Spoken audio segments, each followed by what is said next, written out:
അമ്മേ, ദിവസവും 5 ആപ്പിൾ കഴിച്ചാ തടിക്കോ? ഇല്ല.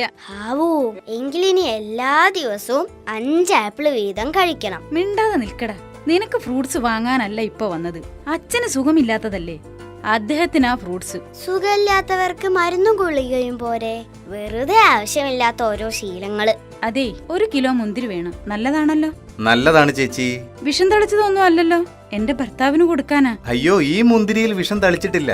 ഇത് ശുദ്ധമായ മുന്തിരിയാ. മുന്തിരിയുടെ തൊലി കഴിക്കാൻ കൊള്ളുവോ? പിന്നില്ലാതെ മോനെ, ഫ്രൂട്ട്സിന്റെ തൊലികളിലാണ് വിറ്റമിൻസ് കൂടുതലുള്ളത്. മോന് ഇഷ്ടപ്പെട്ട ഫ്രൂട്ട്സിന്റെ പേര് പറയൂ. ചക്ക. ചക്കയോ? അത് എന്നെ ചക്കത്തോലി തീറ്റിച്ച് കൊല്ലാനുള്ള പരിപാടിയാണല്ലേ, ദ്രോഹി. ചേച്ചി, വേറെ ഒന്നും വേണ്ടല്ലോ. ദാ മുന്തിരി. അമ്മേ, ദാ ആ വരുന്ന ആളെ അറിയാമോ? എനിക്ക് മനസ്സിലായില്ല. ആരാ? എനിക്കും മനസ്സിലായില്ല, അതുകൊണ്ടല്ലേ അമ്മയോട് ചോദിച്ചത്. വേണമെങ്കിൽ നമുക്ക് അയാളോട് ചോദിച്ചു നോക്കാം. അപ്പൊ അറിയാലോ ആളാരാണെന്ന്. ദേ, മിണ്ടാതെ എന്റെ കൂടെ നടന്നോണം. പരിചയമില്ലാത്തവരോട് അങ്ങനെയൊന്നും സംസാരിക്കരുത്. ചേട്ടാ, ഒന്ന് നിന്നേ. ചേട്ടനെ എനിക്കും അമ്മയ്ക്കും മനസ്സിലായില്ല. ചേട്ടൻ ആരായെന്ന് ചേട്ടനോട് ചോദിക്കുന്നത് മോശമാണ് താനും. അതുകൊണ്ട് ചേട്ടൻ ആരാണെന്ന് ചേട്ടനോട് ചോദിക്കുന്നില്ല. ഇനി ചേട്ടൻ ബൈക്കോ? ക്ഷമിക്കണം, ഇവൻ ഇങ്ങനെയാ. ഒന്ന് വാടാ ഇവിടെ. എടാ, നിനക്ക് നല്ലവണ്ണം നടന്നൂടെ? ഞാൻ പിന്നെ വളഞ്ഞാണോ നടക്കുന്നത്? ദേ, നമ്മുടെ ബൈജു ചേട്ടൻ വരുന്നു. ആ, ചേച്ചി എവിടുന്നാ? കുറെ നാളായല്ലോ കണ്ടിട്ട്. കണ്ടിട്ട് കുറെ നാളായി, പക്ഷേ വാർത്തകളൊക്കെ ഞങ്ങൾ അറിയുന്നുണ്ട്. എന്ത് വാർത്ത? അവൻ പറഞ്ഞത് നേരാ. നീ അമ്മായിയമ്മയെ ജനലിലൂടെ പുറത്തേക്ക് എറിഞ്ഞെന്ന് കേട്ടു. മോശമല്ലേ ബൈജു? ആലോചിക്കാതെയാണോ ഇങ്ങനെയൊക്കെ പ്രവർത്തിക്കുന്നത്? ഒരുപാട് ആലോചിച്ചതിന് ശേഷമാവും എടുത്തു പുറത്തേക്ക് എറിഞ്ഞത്. അത് ചേച്ചി, എനിക്കൊരു അബദ്ധം പറ്റിയതാ. അബദ്ധമോ?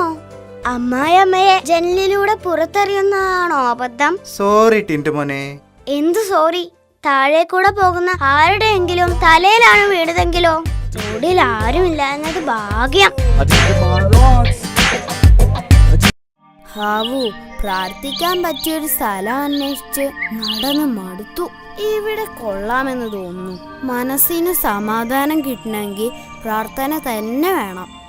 TV കാണാൻ പറ്റുന്നില്ല, പത്രം വായിക്കാൻ പറ്റുന്നില്ല. എന്തോരം പ്രശ്നങ്ങളാ നാട്ടില്. ദൈവമേ, കുട്ടികളുടെ വളർച്ചയ്ക്ക് ആവശ്യമായ വിറ്റാമിനുകൾ മീനെണ്ണയിൽ നിന്നും ചീരയിൽ നിന്നും മാറ്റി ഐസ്ക്രീമിലും ചോക്ലേറ്റിലും ചേർത്ത് തരണേ. വർഷത്തിൽ 2 മാസം അവധിയും 10 മാസം പഠിത്തു എന്നത് 10 മാസം അവധിയും വെറും 2 മാസവും പഠിത്തു എന്നാക്കി തരണേ. ദൈവമേ, ആഴ്ചയിൽ 2 തവണ ശനിയും ഞായറും ഉണ്ടാക്കണേ.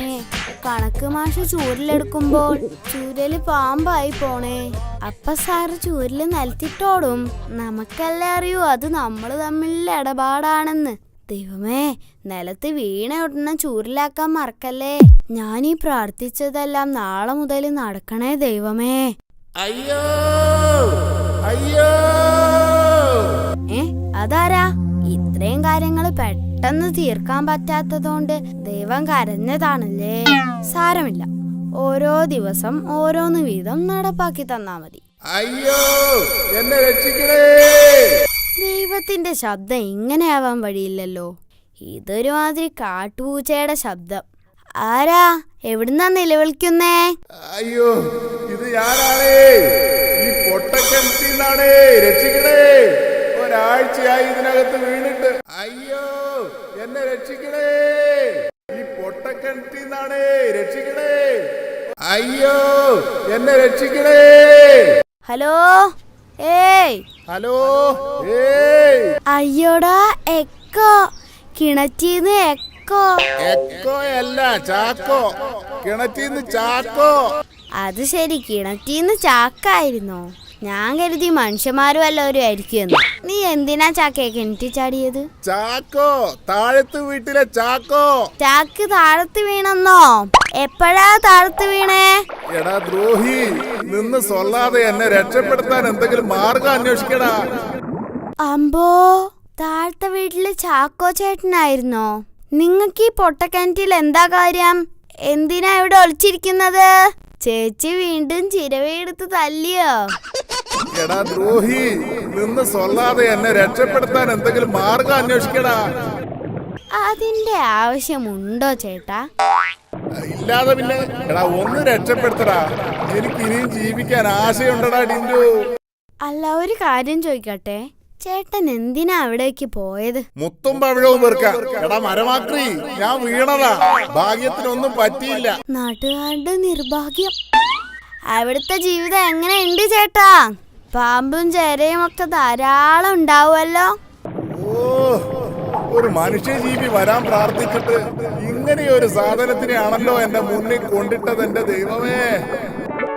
അത് ശരി, അപ്പൊ ചേട്ടനും എന്നെ പോലെ പ്രാർത്ഥിക്കാൻ വന്നതാണല്ലേ? പൊട്ടക്കഞ്ചിന്ന് പ്രാർത്ഥിച്ച എളുപ്പം ഫലം കിട്ടുവോ? എടാ എന്റെ പൊന്നു മോനല്ലേ, ഒന്ന് വേഗം എന്നെ രക്ഷപ്പെടുത്തടാ. അത് തന്നെ ചേട്ടാ ഞാൻ ആദ്യം ചോദിച്ചത്. അതിന്റെ ആവശ്യമുണ്ടോ? ചേട്ടനൊരു കാര്യം ചെയ്യ്, ഒരു 1/4 മണിക്കൂർ വെയിറ്റ് ചെയ്യ്, എന്നിട്ട് പറ. ഞാൻ ഇപ്പൊ വരാവേ.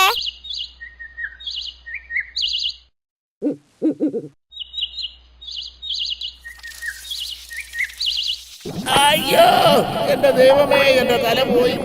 ഇതൊക്കെ എന്താടാ? കഴിഞ്ഞ 3-4 ദിവസത്തെ പത്രങ്ങളാ. എന്തോരം പ്രശ്നങ്ങളാണെന്നോ നാട്ടില്. കുത്തിയിരുന്ന് ടോർച്ച് അടിച്ച് വായിക്ക്, എന്നിട്ട് തീരുമാനിക്ക് പുറം ലോകത്തോട്ട് വരണോ അതോ അവിടെ തന്നെ കഴിഞ്ഞാ മതിയോ എന്ന്. അല്ല പിന്നെ മിണ്ടിപ്പോരുത്, ഇങ്ങനെയൊരു സാധനം. എടാ ഒരു കുഞ്ഞി കണക്ക് പോലും ശരിയായി ചെയ്യാത്തത് കൊണ്ടല്ലേ ഭാസ്കര മാഷ് നിന്നെ തോൽപ്പിച്ചത്. തോറ്റ് തൊപ്പിയിട്ട് വന്നിരിക്കുന്നു. അയ്യോ, ഇതെന്തൊരു ഐഡിയ. കുട്ടികൾ ഇങ്ങനെ തല്ലാൻ പാടില്ല. ഇവനെ തല്ലിയാ പോരാ, തല്ലി ഓടിക്കണം. തോറ്റ് തൊപ്പിയിട്ട് വന്നിരിക്കുന്നവൻ. തല്ലരുതെന്നല്ലേ പറഞ്ഞത്? നിങ്ങൾ സംഗതി പറയൂന്നേ. ഇവനെ കണക്ക് മാഷ് തോൽപ്പിച്ചടാ. എങ്ങനെ തോൽപ്പിക്കാതിരിക്കും? നിസ്സാരമായ ഒരു ചോദ്യത്തിന് പോലും ഉത്തരം പറയാൻ അറിയില്ലെങ്കിൽ. എന്ത് ചോദ്യമാ ദീപു മാഷ് ചോദിച്ചത്? എന്റെ അടുത്ത് മാഷ് ദീപു, നിന്റെ കയ്യിൽ 10 പഴമുണ്ട്, അതിൽ 8 എണ്ണം ഞാൻ കഴിച്ചു, ബാക്കി നിന്റെ കയ്യിൽ എത്ര കാണുമെന്ന്. എന്നിട്ട് നീ എന്തുത്തരം പറഞ്ഞു? പറഞ്ഞു കൊടുക്കടാ വൃത്തികെട്ടവനെ നിന്റെ ഉത്തരം. ഞാൻ പറഞ്ഞു ബാക്കി 1 എണ്ണം കാണുമെന്ന്. കേട്ടോ അവന്റെ ഉത്തരം കേട്ടോ? നിന്നെ ഞാൻ ഇന്ന്. ഹോ, ഇങ്ങനെ ഒരു അച്ഛൻ. അവൻ പറഞ്ഞതിൽ എന്താ തെറ്റ്? അത് ശരി, നീ അവനേക്കാൾ കേമനാണല്ലേടാ. 10 പഴത്തിൽ 8 എണ്ണം മാഷ്ക്ക് കഴിക്കാമെങ്കിൽ 1 ഇവനും കഴിച്ചൂടെ? അപ്പൊ ബാക്കി 1 അല്ലേ കാണൂ. ശേ, എന്നിട്ട് ആവശ്യമില്ലാതെ ഇവനെ തോൽപ്പിച്ചിരിക്കുന്നു. എടാ ടിൻഡു, അത് ഇവൻ ഉത്തരം. ചേട്ടൻ ഒന്നും പറയണ്ട, അല്ലെങ്കിലും ആ മാഷൊരു തീറ്റിപ്രാന്തനാ. ഇവന്റെ കയ്യിൽ നിന്ന് 8 പഴം വാങ്ങി വെട്ടി വിഴുങ്ങിയതും പോരാഞ്ഞ് തോൽപ്പിക്കുക കൂടി ചെയ്തിരിക്കുന്നു. ഇതങ്ങനെ വിട്ടാ പറ്റില്ല ചേട്ടാ. ഇനിയിപ്പോ എന്ത് ചെയ്യടാ ടിൻഡു? നിങ്ങൾ ഇവനെയും കൂട്ടി മാഷിന്റെ വീട്ടിൽ പോണം. എന്നിട്ട് ഒന്നുകിൽ ഇവനെ ജയിപ്പിക്കാൻ പറയണം, അല്ലെങ്കിൽ ഇവന്റെ കയ്യിൽ നിന്ന് വാങ്ങി കഴിച്ച പഴം തിരിച്ചു തരാൻ പറയണം. ഇങ്ങനെയുണ്ടോ ഒരു തീറ്റപ്രാന്തൻ? 1, 2 അല്ല, 8 പഴങ്ങളല്ലേ ഒറ്റയിരിപ്പിന് തട്ടിയത്. മാഷാണത്രേ മാഷ്. എനിക്ക് മടുത്തു. ചോറും കറിയും വെച്ചുള്ള കളി എന്നും ഒരേ കളി തന്നെ. എന്നാ ഇനി മുതല് ബിരിയാണിയും കോഴി പൊരിച്ചതും വെച്ച് കളിക്കാം. ഞാൻ ആരാ? നീ ഒരു മനുഷ്യൻ അല്ല, ഞാൻ ചേട്ടന്റെ അനിയത്തിയാ. ശരി, സമ്മതിച്ചു, മനുഷ്യനല്ല അനിയത്തി. എങ്കിലെന്നെ സൈക്കിളിനെ കയറ്റി മുറ്റത്തൂടെ ഓടിക്കുവോ? മനുഷ്യനിവിടെ വയ്യാതിരിക്കുമ്പോഴാ അവളുടെ ഒരു സൈക്കിളോട്ടം. ചേട്ടാ, ദാ ആ കാണുന്ന പശുവിന് എന്താ കൊമ്പില്ലാത്ത? ആ പടത്തിൽ കാണുന്ന പശുവിന്റെ കാര്യമാണോ? ആ, ഞാൻ പറഞ്ഞുതരാം, ശ്രദ്ധിച്ചു കേൾക്കണം. ചില പശുക്കൾക്ക് കൊമ്പ് കാണില്ല, ചിലതിന് വളരെ ചെറുതായിരിക്കും. എന്നാൽ ചില പശുക്കളുടെ കൊമ്പ് മുറിഞ്ഞു പോകും. ആ പശുവിന് കൊമ്പില്ലാത്തത് എന്താ? അത് പറ.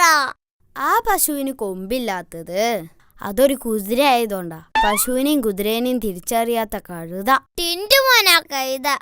എടി, എന്താടി നീ എന്നെ വിളിച്ചത്? ഒന്നുകൂടി വിളിക്കടി.